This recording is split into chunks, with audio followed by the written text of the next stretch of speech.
and a couple of us guys went round, tried resuscitating, but he was dead.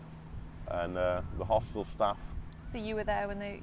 Yeah, we tried to resuscitate. It was right in front of us. How did that affect you? Well, the hostel staff phoned the police. They didn't even phone an ambulance. They phoned the police. Why did they not phone an ambulance? Do you know? Don't know. But not one of them came out to him. We had to do that. And it was only after that they got us out of there quickly and into other accommodation. They just cleared the place, moved everyone out. But it actually meant I got out of the hostel and got a flat of my own. Oh, really? So that actually led to you being... Yeah, that led to me actually getting a flat of my own, which was in supported housing, which was under supervision by the probation service, which meant they could walk in any time, day or night, and if I denied them entry, then I would be recalled back to prison. Okay. And I had to see the probation every week, which was a complete and utter waste of time, because the probation officer I had was probably very well-meaning and probably a very nice lady, but had absolutely no idea whatsoever what the hell she was doing. None at all. And absolutely no idea of what I needed, or even what I wanted, or anything else, because she didn't really want to discuss the, more serious details of what was going on with me. Oh, really? Yeah, she couldn't. Why couldn't she? Don't know. Maybe it's just because of who she was. It's like before I got out of jail, they actually came and told me, said, we're putting you in a hostel. I went, but I've got a home to go to. I've got a home to go to, people to support me, and a job. And you're telling me I can't have it. I've got to go and sit in a hostel and do nothing. And they went, yeah. And then they told me about the hostel and said, there's, an 11 o'clock curfew, so you have to be in before 11 o'clock or we'll recall you. And so then eventually in 2005, the conviction was officially quashed. Uh-huh. How did you feel at that moment? Before that, once I'd got out of the hostel and into my own flat, I was on a weekly reporting regime. And after about 6 months, that went down to a monthly reporting regime. And once it gone down to a monthly reporting regime, I came straight down here. I came here to Cornwall. So once it was officially... No, once I was on monthly reporting for the probation service, right, okay. I came down here. I just done a runner and came and lived down here with my friends. Oh, really? Okay. And it was only here that I actually really started to, repair some of the damage, I guess, in, some small ways.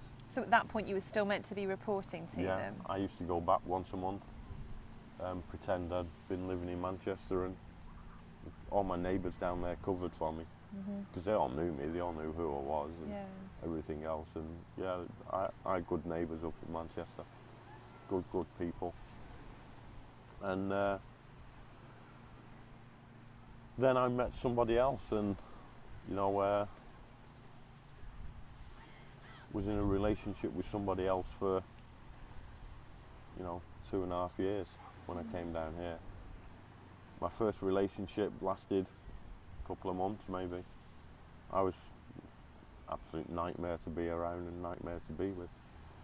I was really, really hard work because I was still so absolutely screwed up. And it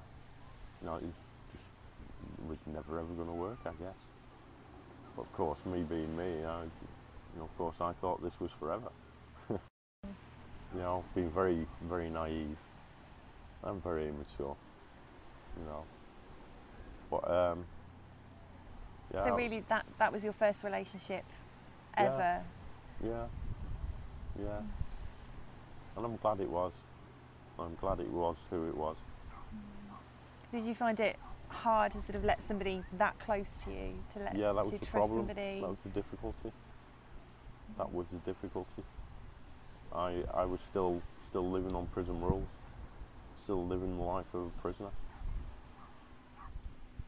and inevitably that was going to cause problems, and it did.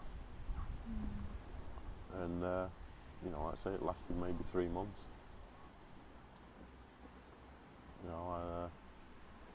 And then from then on, I sort of like I say, came down here and tried to find out, you know, a little bit of life and find out what I wanted to do and where I wanted to go and whether I could do it or not. 'Cause I didn't know whether I was capable of it or not. You know, I had no experience of life whatsoever. I didn't know what I was or what I wasn't capable of. All I knew is that I had this core strength and determination to never ever give in. Yeah. And I never ever have. I've always kept going.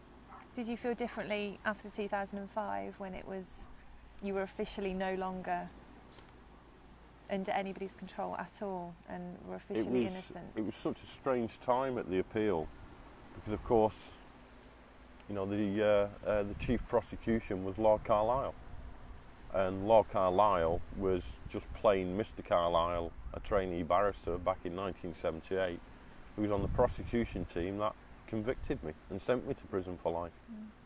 And 25 years later, he's come back for another go. And yeah, that was the weirdest thing ever, I guess. What are your feelings towards him? I don't think I'd ever be able to get through to him. I don't think so. 'Cause if, you know, he does what he does, then he must believe in it. In which case, you know, you're pretty much wasting your breath. I would talk to him. I'd try and find out where he was coming from and why. Has he ever spoken? Have you ever had any contact with him? No. Since? I emailed him, told him about the play that was on Radio 4 and that I think he should listen to it. Because of course you did an interview for Radio 4 and there was a play that went with that. Yeah. And so he didn't respond to the email? I never expected him to. Do you think he holds any guilt at all for putting you in prison for 26 years? No, I don't think anybody does. They never hold any guilt and they'll never ever say they're sorry. And they never ever will. You know, it's supposedly just the way they are. You know, and that's always been the same. I mean, how many apologies have there been so far? You know, there's been an apology by Tony Blair to the Guildford 4 and the Maguire 7. Would it mean a lot to you to have a public apology to say that we were wrong? Yeah.